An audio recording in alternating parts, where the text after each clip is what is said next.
of the world is an oppressor on at least some dimension.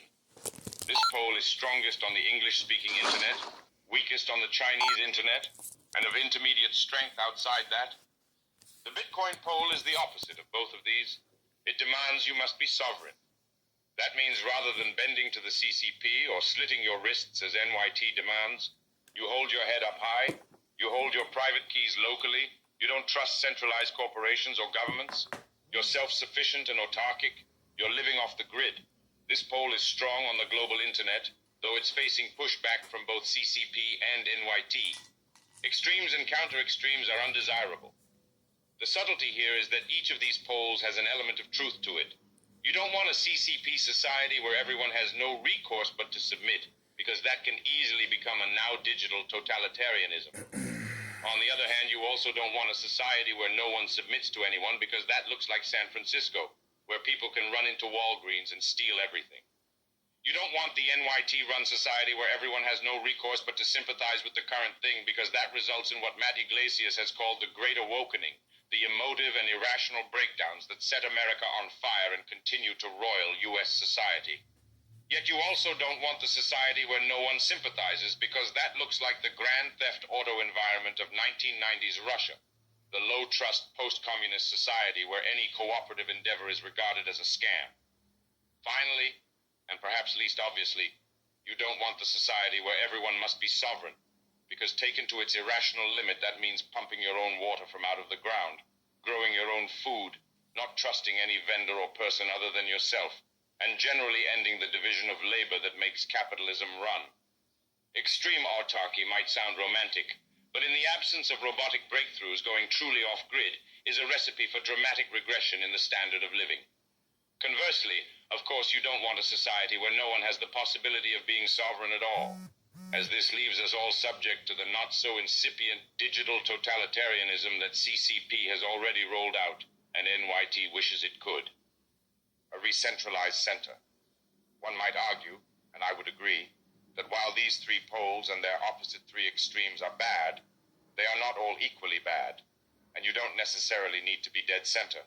For example, I'd personally err much closer to the sovereignty pole than our current culture, and try to develop the technologies to enable this. However, we should recognize that different strokes will suit different folks. And rather than trying to impose preferences on everyone, what we really want are a variety of points in between these three undesirable poles. Different fusions for different groups.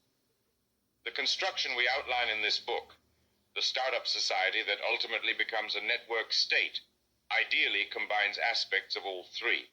For example, it does have a clear founder to provide direction, but it ensures every citizen has the right to freely leave should they choose, that coin holders also have a say, and a number of other digital checks and balances. This concept is the basis of the re-centralized center, an idea we discuss in depth later. Conflicts and alliances.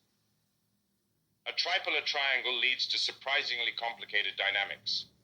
During the Great Depression, FDR's U.S. admired the Nazis, and the NYT wrote encomiums to them, as documented in 3 New Deals, and the Grey Lady winked.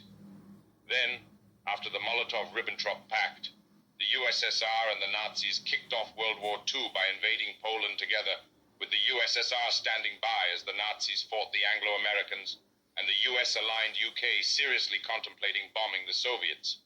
Later, the USSR and the Nazis fought each other during Barbarossa. Then the US and the USSR teamed up to fight the Nazis.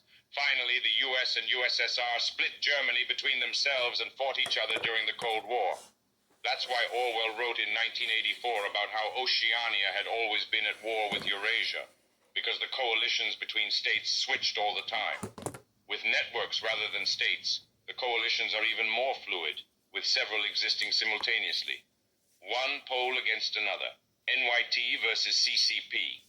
This is the obvious one, the Thucydides trap, the great power conflict between the US and China that many have predicted. But there's a subtlety here. Many regular Chinese people don't want such a conflict, and many Americans don't either. But those who are invested in imperial ambitions on both sides, the paper subscribers and the party members, are into it. Networks are driving the states to war. NYT versus Bitcoin. This is another obvious one. The American regulatory state, which NYT is upstream of, against the decentralized network. We are seeing this push with efforts like the failed 2021 House bill and the concerned tech letter. Note the demographics of the signatories to the latter. It is almost entirely white Westerners complaining about the U.S. establishment losing root control over the global financial system. It is doubtful that their enthusiasm for the dollar will be shared by Americans hit by inflation, or by people overseas. This conflict is the American establishment versus the global internet, CCP versus Bitcoin. Yet another obvious one. The CCP has banned Bitcoin many times over the years, but those bans have materially grown in severity. The most recent action was just short of a seizure. Two poles versus the third, NYT plus CCP versus Bitcoin. This is the state versus the network. It's when the NYT-controlled American empire and the CCP-controlled Chinese empire team up to attack Bitcoin, perhaps on the grounds of climate or some other thinly veiled excuse to maintain state power. NYT plus Bitcoin versus CCP. This is Western voice and exit together versus Eastern control. It's when NYT's interests in disrupting the Chinese regime and Bitcoin's interests in providing globally uncensorable savings overlap to provide a thorn in the side for CCP. The Web3 part of Bitcoin and Web3 becomes particularly important here because it provides hard-to-censor global services that complement digital gold, which on its own is necessary but not sufficient for freedom. Bitcoin plus CCP versus NYT. This is the post-American world against the American empire. Against the inflating dollar, China and crypto together can do something neither can alone. The CCP/RMB pole runs a Chinese system that is already at scale, capable of operating completely outside the dollar, and based on a more modern digital yuan to boot. The Bitcoin and Web3 part of this aligns American dissidents with global crypto holders and promotes neutral protocols that take away American root access, but also don't grant it to China. Intrapolar conflicts. Near each pole there is an internal dyad representing the conflict within. We represent this as an inscribed triangle within the tripolar triangle. Near the NYT pole are the American dissidents, the non-woke liberals, centrists and conservatives who disagree with the U.S. establishment's platform of speech controls, inflation and unending warfare, but still identify as American first and don't want to see China become number one. Near the CCP pole are the Chinese liberals, the internationalist capitalists who thought times were better under Hu, as well as the many groups left and right who've seen their fortunes dim under newly aggressive Chinese nationalism, but again, who still see themselves as Chinese first and don't want to bend to American imperialism.